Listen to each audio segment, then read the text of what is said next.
Hey folks, Andy Patton here, joined by special guest Kevin Sweeney of Sports Illustrated. Kevin and I are going to preview this epic Saturday morning matchup between Gonzaga and Texas Tech, all right here, Locked On Zags. Don't go away.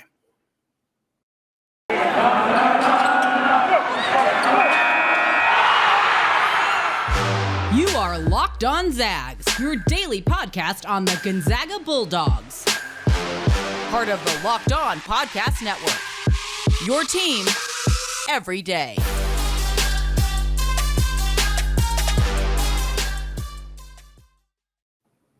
What is going on, y'all? Welcome to the Locked On Zags podcast, part of the Locked On Podcast Network. I am your host and longtime Gonzaga podcaster, Andy Patton, ready to take you through another season of Gonzaga Hoops.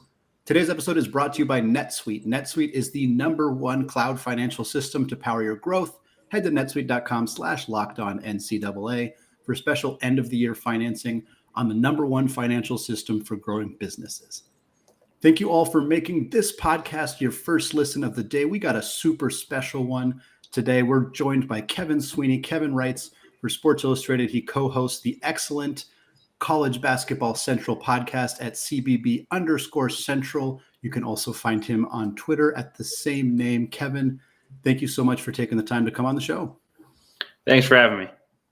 Yeah, I'm excited about this. I'm excited to get into the Gonzaga Texas Tech game, what those matchups are going to look like. Before we talk about that, though, you recently produced a really great piece on Coppin State about the challenges of small market programs and kind of what the side of college basketball and college athletics that not everybody sees. You know, people watch Alabama football, they watch Gonzaga basketball or Duke basketball, and maybe don't think about some of those schools that are barely scraping by. And I worked at the University of Portland and I worked at Seattle U in their athletic departments. And those departments are still significantly bigger than what you're seeing at places like Coppin State. But I'm wondering, for people who haven't read that piece, if you could talk a little bit about it and kind of maybe what inspired you to go out there and write that piece. Yeah, I mean, I think, first of all, you mentioned like Portland or Seattle or something like that. You know, if you think of D1 as kind of a sliding scale, right? The most resource program would be Kentucky or Duke or somewhere in that vicinity.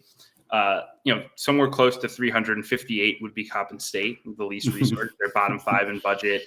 You know, they play all these buy games to get by, and everyone, Seattle and Portland would be somewhere in probably the 200s. I would venture. Yep. Maybe Portland a little better. Seattle probably a little worse, but something in that vicinity. So, it actually came about. I'm in Chicago. It's where I'm based, and I wasn't going to go to Champions Classic on opening night. That was really the only big game, and saw that Coppin State was playing Loyola, so they're playing DePaul the next night. I said, that's pretty interesting. There might be a story here, and unfortunately built a connection with their program, and they gave me great access, and it went from kind of a cool kind of human interest 1 week story to a month plus project that we worked on, and I'm pleased with how it came out. Essentially, I mean, this team played 13 games in the first 30 days of the season. They played 10 and 19 days, 4 and 5 days at one point.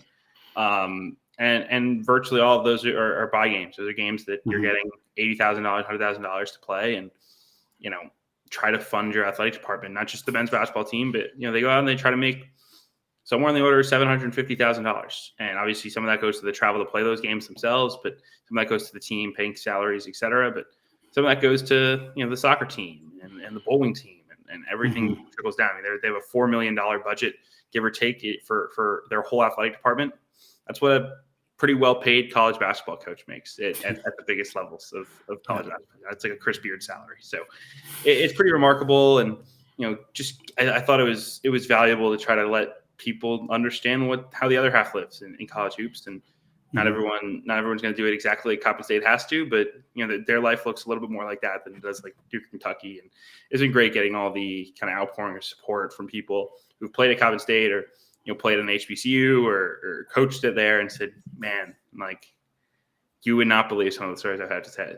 I can tell you." So it's been cool. I'm glad that we were able to pull it off and try to educate people on what college basketball looks like beyond what you think about on a day-to-day basis. Yeah, well, I think what I liked about the piece is that I hope that for some people who read it, it kind of shines a light on not just treating these schools as kind of jokes or punching bags. For Gonzaga, obviously, much of the criticism that has been levied against this program for the last 20 years is about their strength of schedule, mostly related to conference play specifically, of course. But when they schedule non-conference games against Texas Southern or against other HBCUs or SWAC schools, you hear more of that criticism because people are like, well, they're going to play Portland and Pepperdine in conference, and now they're playing Alcorn State in non-conference. And I think it's unfair to treat those schools that way. I understand that strength of schedule matters, and it's important when looking at a resume for the NCAA tournament and all of that. But I think it's a great opportunity for these schools. It's cool for programs like Gonzaga and Duke and Kentucky to help these programs out in a lot of ways and get a game on their schedule, and for these kids to get a chance to play in the Kennel or play at Cameron or Rupp or wherever is I think it just seems like a win-win for everybody. And I hope that this article, for people who read it, if you haven't, I will post a link to it. You can follow Kevin on Twitter. You'll see the link there. I hope it shines a light on, like you said, the other side and kind of why they play these games, why these schools, go out and play tough competition like this, and how it's kind of something that should be celebrated as opposed to kind of made fun of in a way that some people do. Right. And I think, it goes beyond just playing that individual game, right? It'd be one thing if you were going and playing, in your Coppin State, you play Gonzaga, you're a 40-point underdog, like Coppin State was against UConn. That itself would be its own challenge that people would make fun of. But what you might not realize is that the Coppin State, they played UConn on a Saturday at noon. They played at Ryder in New Jersey, about a 3-hour drive from UConn, on a Friday night at 7. So the game finished at 9. They packed up the bus. They hopped on the road. They got in a little past midnight.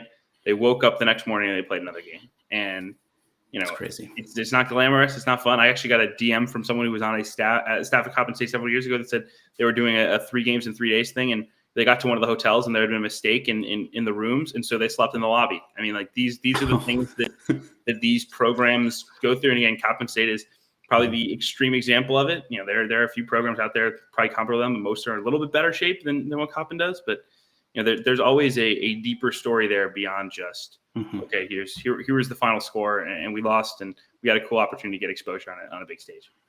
Absolutely. Well, we're not talking about small market schools for Saturday's game, of course. Gonzaga, Texas Tech. Gonzaga has far exceeded that label as a small market school, and Texas Tech, of course, one of the bigger schools out there. I want to start talking about the Red Raiders before we get into Gonzaga and what this matchup could really look like, because I think it's a really, really fun game, a game that I see Texas Tech as a team that has a lot of strengths that seem to correlate with some of Gonzaga's weaknesses, which could make it a really interesting contest, particularly when looking at the fact that the Zags have struggled in their last 3 games and have been off for over a week now because of a COVID situation with the University of Washington.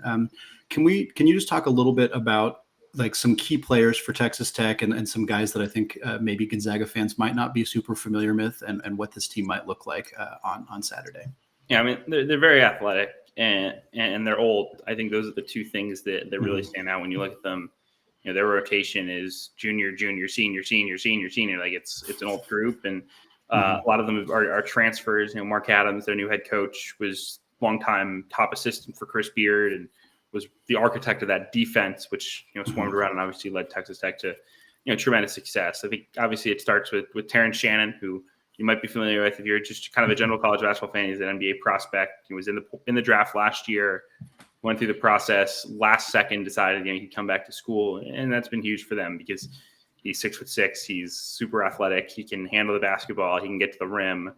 He's a big time shot maker and big time playmaker for this team. Not a great shooter, but good enough to pass pass by. And they knew he would be the centerpiece, and I think they were trying to figure out who would be able to shoot the ball and score the ball around him. And I think 3 guys who've really stepped up in that regard are Davion Warren, who's a transfer from Hampton, who's a big time scorer. Bryson Williams, who came in from UTEP, began his career at Fresno State. He's a guy he's like a true low post big man, but he can stretch the floor a little bit. He was one of those guys that when you saw him at the portal, you knew he could play at any level. And Texas Tech was fortunate to land him. And then finally, a name I think a lot of people would be familiar with because of March Madness, Kevin O'Banner from Oral Roberts. He came in, went through the draft process, decided he wanted to go to the portal, and wound up with Texas Tech. And he's been, I think, a little bit underwhelming given how well he shot the ball last year. Not super efficient, but he's a very good rebounder. and he can really stroke it from deep when he gets going. So that's really, I think, the nucleus of this Tech team. They've had a solid start to the year. Really light non-con in the first month, and the heat has turned up lately. And I think they got tested. They learned a lot about themselves when they lost to Providence, and that's, I think, parlayed itself into more success the last couple of weeks. Well, that's what people are hoping is going to happen for Gonzaga here. Obviously, they blew the doors off Texas, which I think is a game that a lot of people are looking at because of the Chris Beard connection, because they run a similar defense. And I think for me, what I'm curious about is, we talked about this kind of goofy no middle defense that Chris Beard kind of has always run and ran at Texas, and it did not work at all. Drew Timme had 37 points in that game. They got the ball to him with relative ease. And I'm curious if Tech is running a similar strategy.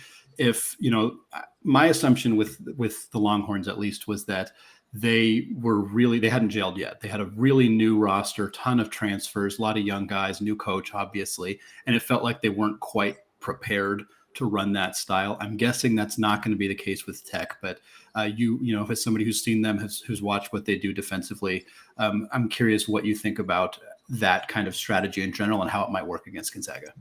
Yeah, I mean, I think the month-long gap between those two games being played, I think, matters significantly. I mean, Texas Tech, Adams is the architect of that defense, but this is a very new roster full of transfers who weren't in that system. I think it took them some time, and they were fortunate, I think, by playing such a light early non-con where they could work out the kinks and still win by 25. And I think that's, I think that's something that at this point they're a little bit more comfortable in. They really fly around. I think that's the other thing is, I think Texas in game 2 is still kind of learning how hard you have to play in that defense and be super successful in it. And I think this Texas Tech team is a little bit grittier, a little bit, some guys who weren't, silver spoon college athletes, right? I mean, you think about the guys at Texas, these are stars that were getting integrated together. A lot of these guys, even the transfers, quite frankly, weren't, superstars at their level, or they were at a lower level. So, I think Texas Tech's defense will cause more problems for Gonzaga than Texas's did. I also think that the personnel is a little different. They're a little bit longer. They're a little bit deeper on the interior.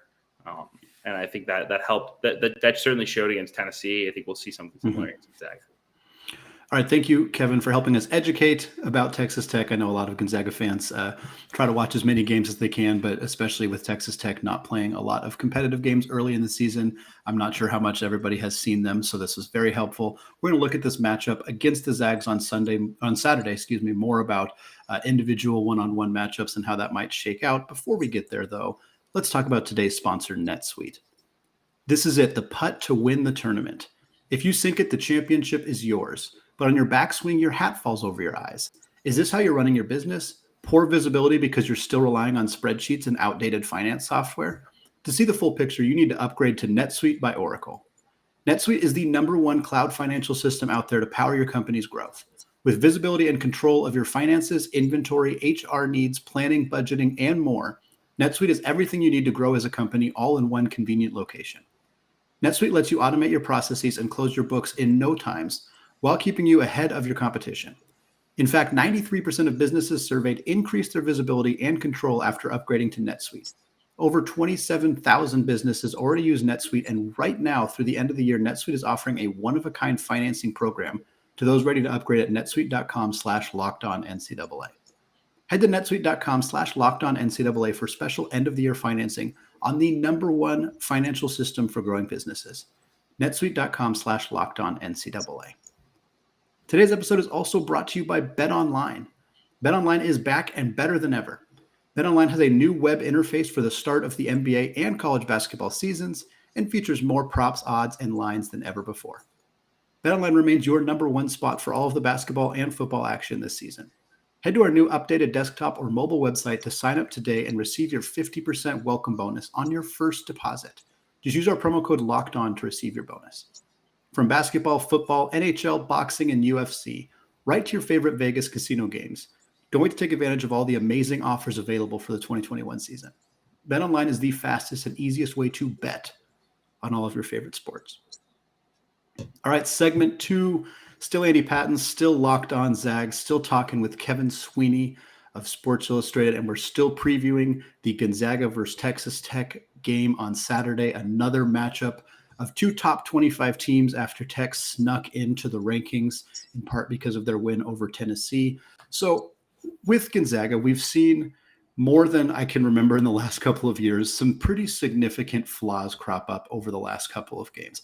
Now, Mark Few has been screaming as much as he can that he thought this team would struggle early on. And I think one of the biggest it was almost not a blessing in that they won so handily against Texas and UCLA, because it really skyrocketed the expectations for this program.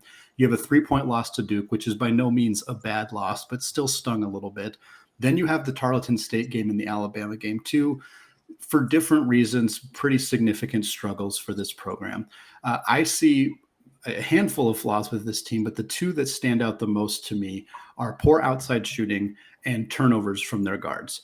I'm curious, in terms of playing Texas Tech specifically, which of those two issues do you think is more important for Gonzaga to try to rein in, and how do you think Texas Tech could potentially try to exploit them and secure a victory? I mean, ball security is huge against Texas Tech, against Mark Adams. I mean, the way that they scramble around, you're just never comfortable. And I think we've seen Gonzaga, not just in these last 2 games, but the last couple of years, them struggle a little bit when you face a team that's big, long, and athletic at the highest level, right? And I think Texas Tech has that personnel to be a bear, plus the scheme that I think is challenging. I think they're top 10 in turnover rate on KenPom, if I'm not mistaken, are 20th. Okay, so that's still right up there. They're nearly 25% of their possessions they're forcing turnovers.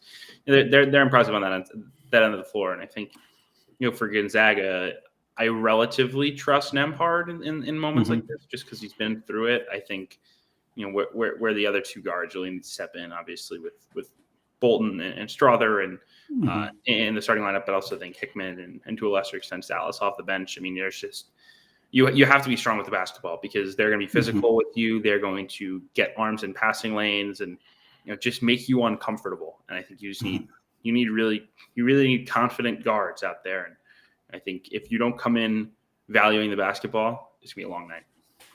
Absolutely. And I think, you can bet that Mark Adams and every player on that team has watched highlights of the Gonzaga Baylor game if they haven't watched it all the way through, because Baylor, more than any other team, really, really exposed Gonzaga's struggles. And obviously the roster is different. That happened last season. There's no Joel Ayayi, no Jalen Suggs, no Corey Kispert.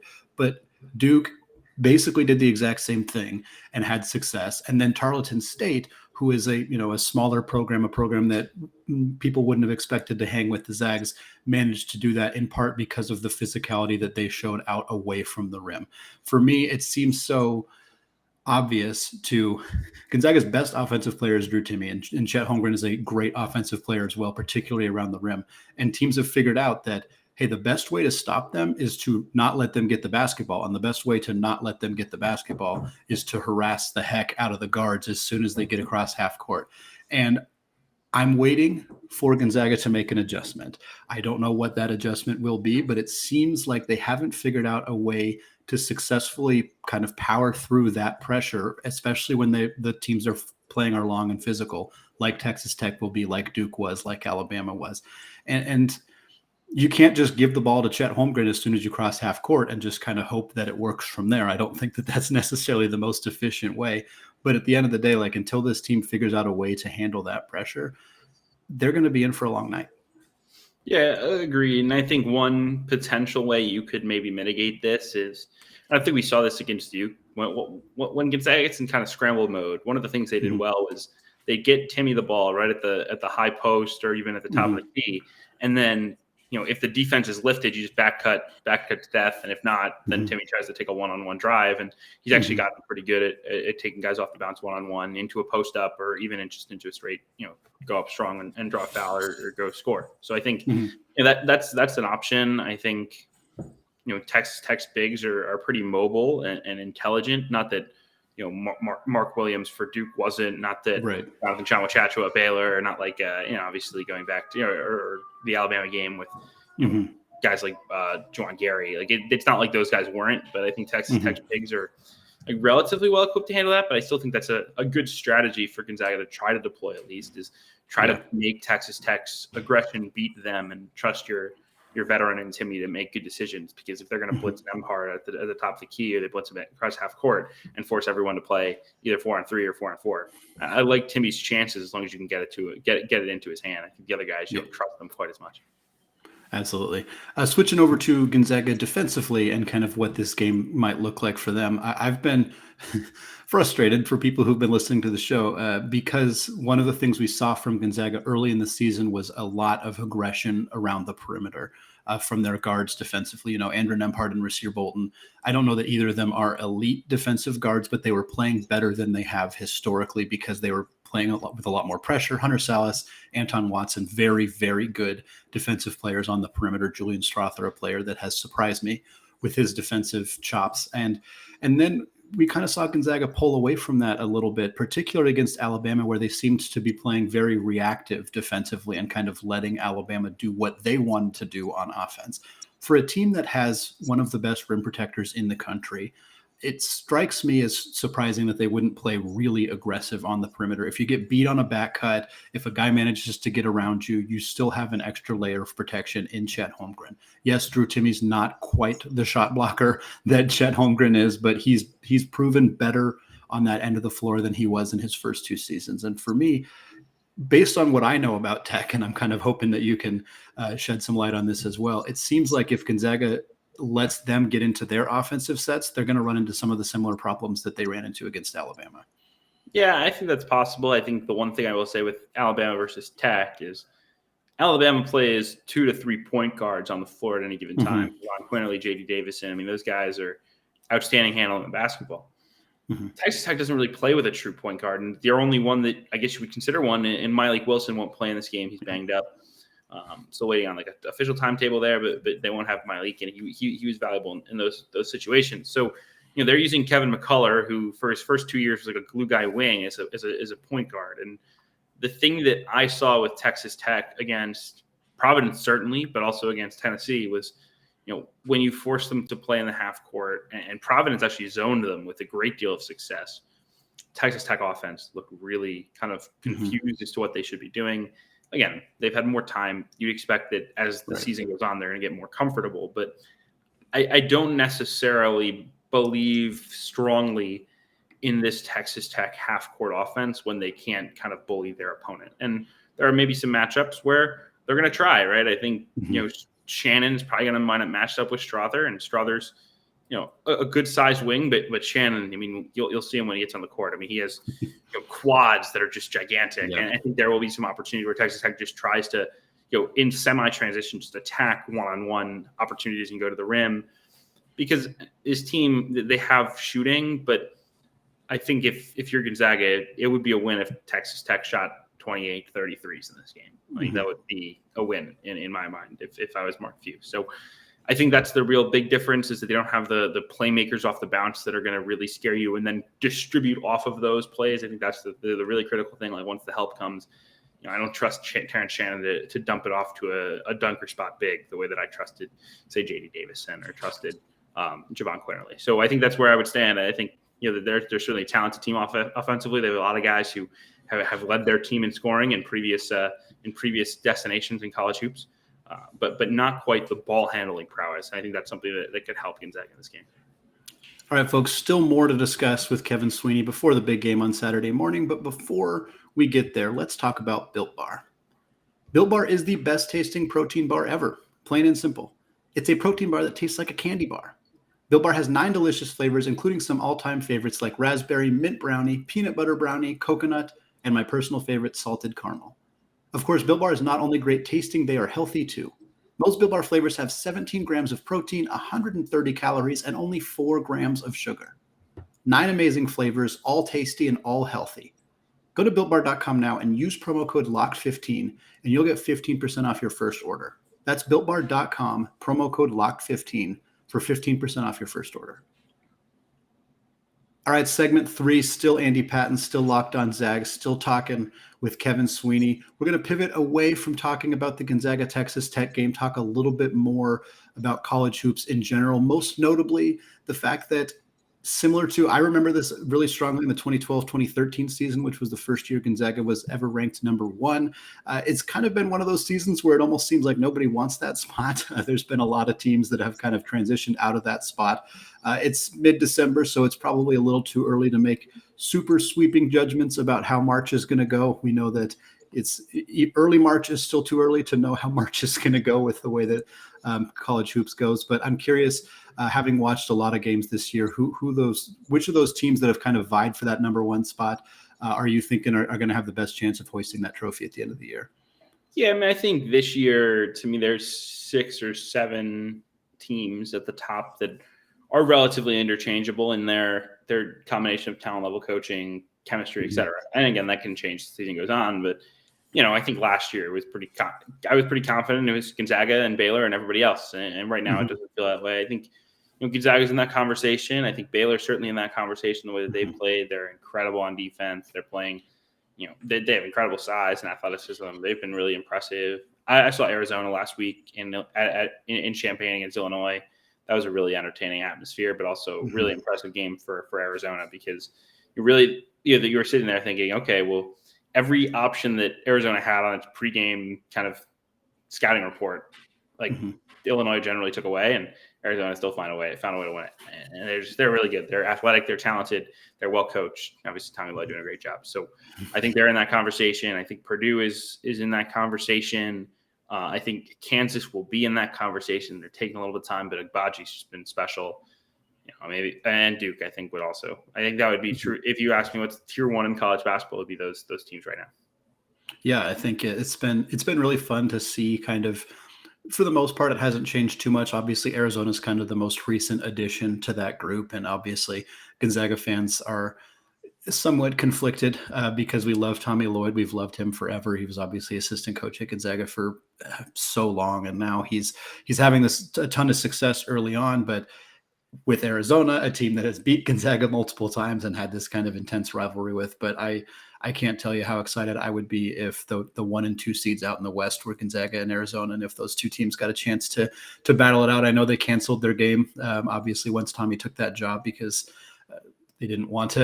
I think that's pretty common to cancel that game when something like that happens. But looks like there's still a decent chance they'd face each other in March, and I think that would be an incredible game. Yeah, outstanding. I mean, some of the challenges that Gonzaga has dealt with big athletes would be present with Arizona. But look, I think obviously that there's a lot of shared blood there, not just the position, but also support staffers and friends. I mean, the business, the way it works. I mean, there's just the people that Tommy Lloyd connected with are generally the people that Mark Few's connected with, and so it would be emotional. It would be incredibly cool, because I think it's two of the best teams in college basketball. Right. I'd love to see the matchup, whether it's an Elite Eight, a Final Four, a national championship game. I mean, that'd be really high level basketball. I don't know if Gonzaga fans, I think we'd start to turn on our friend Rem Bakamus if he beat the Zags twice in a row in the NCAA tournament. Of course, graduate assistant at Baylor last year and now working for Arizona. I think we might, he's my friend. I know him, and I think I might have to give him the silent treatment for a little bit if that were to happen, because I don't know if we could handle him beating us 2 years in a row. Kevin, one of the last things I wanted to talk about here, the knock on Gonzaga has been forever and ever the strength of the WCC. Of course, that has always been the kind of the talking point. It's sort of gone away as people have started to accept that, hey, Gonzaga is not only getting these top seeds because they're beating up on the WCC. They're legitimately good, and people are starting to come around on that. But something else that has been happening that is maybe not known to too many people outside of the real college basketball junkies is the WCC is good. Like, they're legitimately good. We saw some really hot starts from a lot of programs. A couple of them have kind of faded. Santa Clara's struggled a little bit after their hot start. LMU didn't quite do what people had hoped they would do this season. But at the end of the day, we're in mid-December, and they look very legitimately like a conference that could put 4 teams in the NCAA tournament. I know you're not necessarily a bracketologist, but I'm curious if you have thoughts on those 3 other teams. Of course, that's BYU, St. Mary's, and the University of San Francisco, one of the few undefeated teams remaining in the country. I'm curious if you think that this could legitimately be a 4-bid conference for what would be the first time, I think, ever, at least in a very, very long time.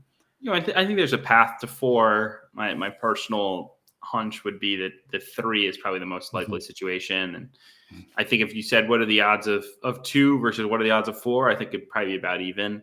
BYU has regressed a little bit. Obviously, the great start. The Oregon win doesn't look quite as good as it used to.